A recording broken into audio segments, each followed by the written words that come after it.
आप देख रहे हैं BA न्यूज। खबर हमारी, फैसला आपका। इस वक्त की बड़ी खबर प्रयागराज से। प्रयागराज दंडीबाड़ा मार्ग में भूमि का आवंटन शुक्रवार को किया गया। मेला 2023-24 की बसावट शुरू हो गई है। अगले वर्ष की शुरुआत में लगने वाले माघ मेले के लिए भूमि आवंटन 21 दिसंबर को होना था। सबसे पहले दंडीबाड़ा को भूमि का आवंटन हुआ। 2023-24 में साधु संतों, संस्थाओं एवं अन्य को नियमानुसार भूमि और सुविधाओं का आवंटन शुरू हो गया है। 21 और 22 दिसंबर को दंडी स्वामीनगर दंडीबाड़ा मार्ग में भूमि का आवंटन किया गया। इसके बाद 23 और 24 दिसंबर को खाकचौक, 26 और 27 दिसंबर को आचार्य स्वामीनगर आचार्य बाड़ा, 28 दिसंबर को संगम लोवा मार्ग, संगम अपर मार्ग और सरस्वती मार्ग, महावीर मार्ग, 29 दिसंबर को अन्नपूर्णा मार्ग, 30 दिसंबर को तुलसी मार्ग और GT रोड पर भूमि आवंटन होगा। इसी तरह 31 दिसंबर को त्रिवेणी मार्ग, 1 जनवरी 2024 को रामानुज मार्ग, 2 जनवरी को काली मार्ग, गंगोली शिवाला मार्ग, सेक्टर 1 व 2, परेड, शास्त्री घाटा, कबीर नगर, 3 जनवरी को समुद्रकूप मार्ग और इंटरलॉकिंग मार्ग सेक्टर 3, हरिश्चंद्र मार्ग, अरल, समया माई मार्ग, सूरदास मार्ग, घाटा मार्ग और अन्य संस्थाओं के लिए भूमि का आवंटन किया जाएगा।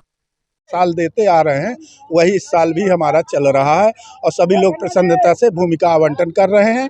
2 दिन के अंदर हमारा खाकचौक बस जाएगा। आमधारी है इस एरिया में और किस तरह से मेला बताने का कार्य शुरू है? खाकचौक व्यवस्था समिति के द्वारा मेला प्रशासन की देखरेख में विगत वर्षों की भांति ही इस वर्ष भी माघ मेले में खाकचौक की भूमि आवंटन का भूमि पूजन हुआ, जिसमें सभी पूज्य संतों का आशीर्वाद और सानिध्य रहा। मेला प्रशासन के समस्त मेलाधिकारी रहे। आज हमारे खाकचौक में लगभग 280 मुकामधारी हैं, जिसमें सभी लोगों को भूमि दी जाएगी। आज से शुरुआत की जाएगी और धीरे धीरे इनको आवंटन किया जाएगा। मेले की तैयारियों की बात की जाए तो किस तरह से मेला की तैयारी? देखिए, इस बार मेला की तैयारी बहुत अग्रिम है, क्योंकि गंगा जी ने पहले ही अपना तट छोड़ दिया था। हमारे पास जो चैलेंज होती थी कि जब तक अधिक समय तक गंगा जी जल नहीं छोड़ती थी, तो मुझे लगता है कि समय से इस बार मेला लंबा भी है, 2 माह का मेला है। समय से मेला प्रशासन तैयारी करेगा, क्योंकि आगामी वर्ष कुंभ है। कुंभ की गतिविधियों को देखते हुए माघ मेला को सुचारू रूप से संपन्नता कराएंगे।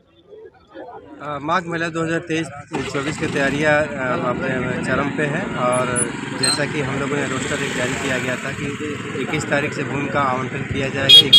21-22 में दंडीबाड़ा का बढ़ गया। आज 23-24 में जहां हम लोग खड़े हैं, आज खाकचौक व्यवस्था समिति द्वारा अपनी ज़मीनें का वितरण कराया जा रहा है। माघ मेला इस बार लगभग 700 हेक्टेयर के आसपास के क्षेत्रफल में बसा हुआ सेक्टर 5 ही है और पांटून पुल जो गत वर्ष तक 5 रहते थे, इस बार 6ठा पांटून पुल नागवासुकी पुल बनाया गया है। इसको मिनी कुंभ की तरह भी रिहर्सल माना जा रहा है, तो किस तरह से मेला में इस बार व्यवस्थाएं होंगी?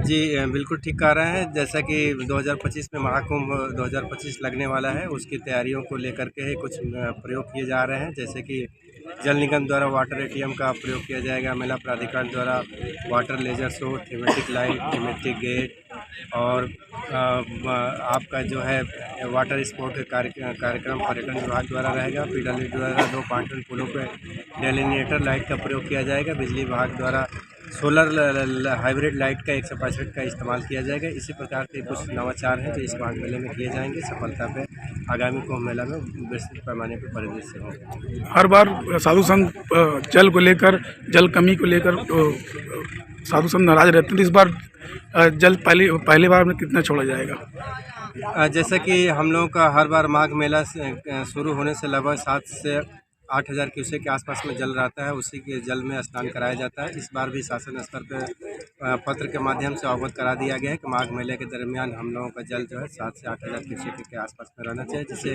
गंगा जल स्वच्छ और निर्मल रहे और जिससे कि स्वच्छता के साथ और पवित्र संगम में डुबकी गंगा नदी में, यमुना नदी में लोग लगा सकें।